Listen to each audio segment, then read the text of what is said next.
안녕하십니까, 크리스입니다. 현대자동차는 삼성전자만큼이나 보유하신 분들이 많이 있을 종목 같은데요. 이 상반기에 굉장히 좋았다가 이번 하락장에 크게 떨어지면서 우리 우려를 많이 하고 있을 것 같습니다. 그래서 이 현대자동차가 어떤 기대로 올랐고 그리고 앞으로 무엇을 기다리고 있는지, 하반기에도 좋을 것인가 얘기해 보도록 하겠습니다. 현대자동차가 예전에 많이 올랐어요. 상반기 때 대형주 중에 많이 오른 대형주였는데 그 왜 그랬을까요? 보면 그 기아차가 밸류업 프로그램 발표했죠. 기아차가 5천억씩 5년 이렇게 하면서 그 자사주 매입 기간에만 60% 오르고 막 그랬어요. 근데 현대차도 같이 많이 올랐죠. 그러니까 사실 자동차는 과거를 보는 종목이라는 말을 요즘 하더라고요. 이게 뭐냐? 미래를 보는 종목이라면 그 앞으로 이익이 얼마나 늘어날 거냐, 매출이 늘어날 거냐, 이게 성장주냐 이런 걸 보는 게 미래를 보는 건데, 자동차가 성장주는 아니잖아요. 물론 현대차가 전기차도 하고 있지만 기본적으로 지금 이미 엄청나게 많은 이익을 내고 있고 엄청난 매출을 내고 있어요. 그런데 이게 주주에게 올 거냐가 더 중요하다. 그러니까 과거를 본다, 이미 번 돈을 이제 와서 본다는 거죠. 왜냐? 예전엔 이게 내게 아니었는데 주주 환원을 세게 하면 주주의 것, 주주 환원이 돼서 주주의 것이 되니까요. 그래서 자동차는 과거를 보는 종목이다, 이런 말을 합니다. 그럼 과거를 볼 경우는 좋죠. 왜냐? 이미 작년에도 올해에도 이번 분기에도 높은 실적을 냈고요. 그리고 그렇다고 바로 꼬꾸라지지는 않잖아요. 3분기, 4분기도 실적이 좋을 걸로 예상되고 있어요. 그러니까 우리나라에 이번에 시장이 안 좋으면서 실적이 하향된 종목들이 꽤 있다고 합니다. 근데 반도체하고 자동차 정도는 실적 하향이 없이 약간 올라갔어요. 실적이 더요. 그렇기 때문에 이 회사는 과거를 볼 때 괜찮고 현재도 괜찮습니다. 그럼 이제 남은 거는 그게 정말 그 벌은 돈이 우리 손으로 올 것이냐, 이건데, 이게 다행히 현대차 지금 예정이 되어 있는 일정이 있어요. 8월 28일에 현대차 인베스터 데이가 있어요. 그러니까 이때 주주 환원에 대해 발표하겠다는 걸 어느 정도 지금 공감이 돼 있는 상황이죠. 그렇다면은 이제 얼마가 나올 거냐가 중요한데, 기아차는 현대차보다 약간 사이즈가 작지만 5천억 정도 했어요. 현대차가 생각보다 시가총액 크게 차이는 안 나요. 조금 높은데 현대차는 더 할 것 같아요. 미니멈으로 생각이 되는 게 시장에서 레인지가 1조, 1조부터 한 3조 정도까지도 보는 것 같습니다. 근데 3조인데 이게 한 해에 그치는 게 아니잖아요. 몇 년을 할 건데, 시가총액 해봐야 50조입니다. 50조 원에서 3조 원이면 6%예요. 1조도 작지 않아요. 2%예요. 5년이면 10%를 사는 거고요. 2조면 4%씩 5년이면 20%를 사는 거고요. 3조면 6%씩 5년을 사는 건데, 이거 너무 많습니다. 이거는 회사가 내 회사 주식을 다 사들이는 과정으로 들어갔어요. 이거는 과한데, 만약 이 정도가 나오면 주가가 어마어마하게 오를 수 있겠죠. 근데 1조나 2조가 나오면, 1조가 나와도 내려온 주식이 회복되지 않을까 보고 있고요. 그리고 2조가 나오면 그것도 꽤 대박이다, 약간 이 정도 볼 수 있겠죠. 자사주 매입은 미리 기대한 부분도 있지만 이 이후에도 계속 오르더라고요. 그게 일본에서 밸류업 할 때 많이 보여줬고요. 우리나라에서도 은행 밸류업 발표한 다음에, 보험 발표한 다음에 이후에도 올랐어요. 그리고 기아차도 오르기, 발표 전에도 기대감으로 올랐으나 발표 후에부터 급하게 60% 오른 사례가 있다고 말씀드렸죠. 그러면 현대차도 이번 발표가 너무나 실망스럽지 않다면 발표 후에 주가도 나쁘지 않을 거다, 이렇게 보고 있습니다. 현대차가 많은 주주환을 할 수 있다, 이거를 이렇게 그냥 추정을 해보자면, 일단 현대차의 연간 영업이익이 15조 7천억이에요. 53조 시가총액 대비 매우 높죠. 근데 15조 7천억이나 버는데 3조 원을 주주환원을 해도 사실 거의 무관합니다. 20%도 안 돼요. 근데 3조 원을 하면 주가는 큰일 납니다. 왜냐하면 이 53조 시총 대비 주가 3조 너무 큽니다. 이상한 상황이에요. 이익이 너무 높고 시총은 작아서 이익 대비 주주환원은 그렇게 크지 않은데 시총 대비 주주환원은 너무 커지는 이런 상황이라서 상대적으로 주주환원을 높게 할 여력이 크다, 이거죠. 이익이 높기 때문에. 그 다음에 또 인도 IPO를 해요. 인도 IPO는 구주 매출하고 할 텐데, 인도가 엄청나게 성장하는 자동차 시장이잖아요. 그래서 인도의 자동차는 우리나라와 달리 밸류에이션이 매우 높습니다. 스즈키 마루티 같은 인도 1등은 29배 이래요. 그러다 보니까 현대차도 35조 원? 뭐 이 정도 평가를 받을 수 있을 것 같아요. 그런 얘기가 있는데 현대차 50조인데 현대차에서 아주 작은 부분이 인도가 35조예요. 그게 웃기죠. 이게 안에 포함되어 있는 건데. 근데 이 35조를 받는다? 그러면은 뭐 10%에 3조 5천씩 땡기는 겁니다. 20%면은 7조 원까지도 땡길 수 있어요. 이렇게 엄청나게 약 4, 5조 원 이상을 땡길 거로 보고 있어요. 그럼 또 현금이 들어옵니다. 돈이 지금 너무 많고 쌓인 돈이 너무 많은데 매년 15조가 들어오는데 거기다가 인도 IPO라는 또 돈이 몇 조 원 들어올 일이 생깁니다.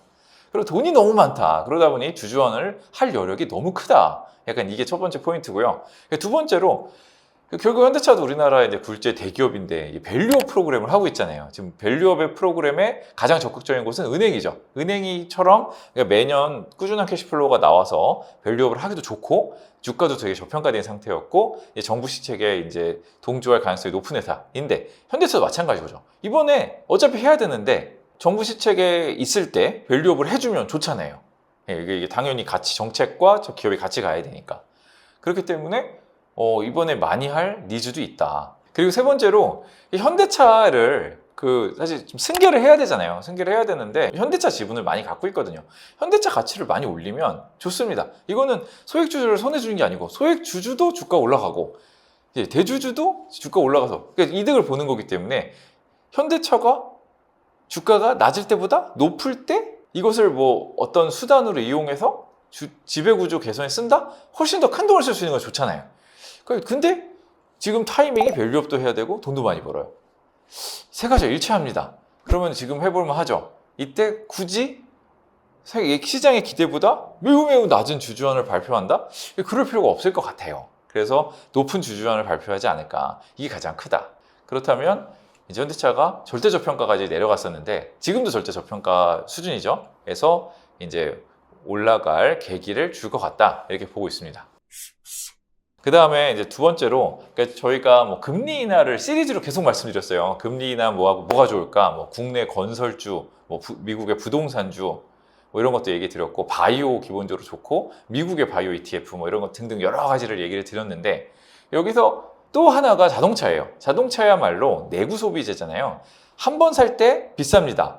저희가 500원짜리 펜을 사는 데는 금리 인하가 별로 영향이 없을 거예요. 뭐 이걸 500원짜리 사려고 400원 빌리지 않잖아요. 근데 자동차를 5천만 원짜리 살 때 뭐 4천만 원 빌려요. 1천만 원 내고. 그럼 그 4천만 원에 대한 이자를 계속 내야 되잖아요. 금리가 높을 때 사면 차값과 관계없이 금융 비용이 많이 붙습니다. 상당히 붙어요. 5년씩 이렇게 빌려서 사면은 뭐 금융 비용이 상당합니다. 기준금리보다도 훨씬 높으니까요, 오토론이. 근데 그거를 금리 인하를 하잖아요. 금리 인하를 하면 당연히 금융 비용 부담이 줄고 좀 더 비싼 차를 살 수도 있고요. 아니면 차를 뭐 사려 했던 사람이 구매를 미뤘다 차를 살 수도 있고요. 차값 부담도 줄어드는 거죠. 그렇기 때문에 전통적인 금리 인하 수혜주였어요.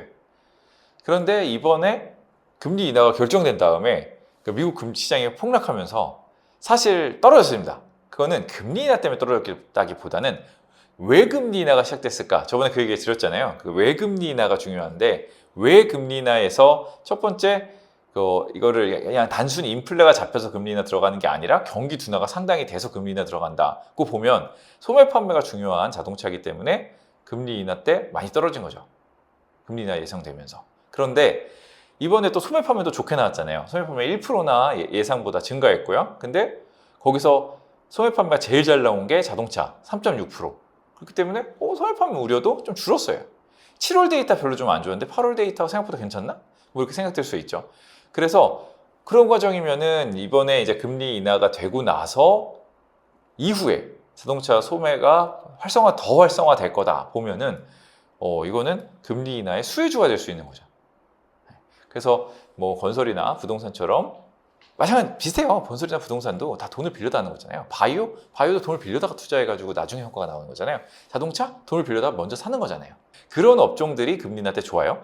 여기에 자동차가 들어간다. 그래서 자동차가 또 대표주 현대차가 또 여기에 수혜받을 수 있다. 이렇게 보고 있고요. 이제 세 번째로 아까 과거를 보는 회사라고 말씀드렸습니다. 대부분의 업종은 미래를 봐요. 근데 과거를 보는 거 예를 들어 은행, 지금 밸류업 종목들이 과거를 봐요. 그거를 뭐 좋은 말로 가치주라고 하죠. 가치주. 그다음에 미래를 보는 거 성장주겠죠.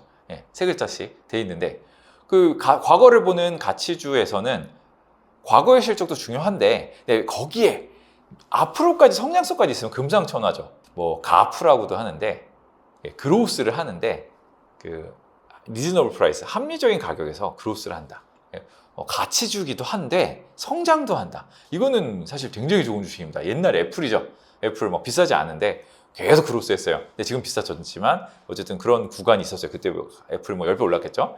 뭐 이런 구간에 들어가냐 이걸 봐야 되는데, 그럼 자동차, 우리나라 자동차 내수를 보면은 뭐 크게 답이 없겠죠. 뭐 우리나라 자동차 더 팔리는 거 그냥 경제에 따라 왔다 갔다 하겠죠. 아니면 신 모델이 잘 나오면 한번 떴다가 뭐 아니면 뭐 죽었다 뭐 이 정도 될 거예요. 뭐 한국 성장성 별로 없을 것 같습니다.